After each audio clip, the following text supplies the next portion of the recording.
أيود أحدكم أن تكون له جنة من نخيل وأعناب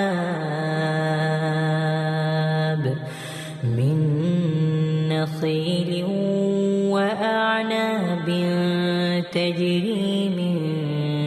تحتها الأنهار له فيها من كل الثمرات وأصابه الكبر وله ذرية ضعفاء فأصابها إعصار فيه نار فاحترقت كذلك يبين الله لكم الآيات لعلكم تتفكرون يا أيها الذين آمنوا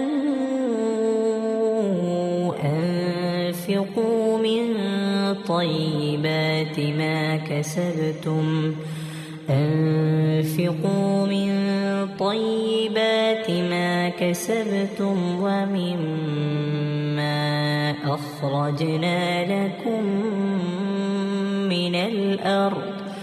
ومما أخرجنا لكم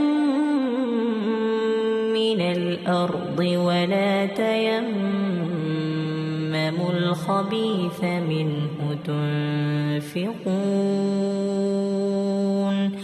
منه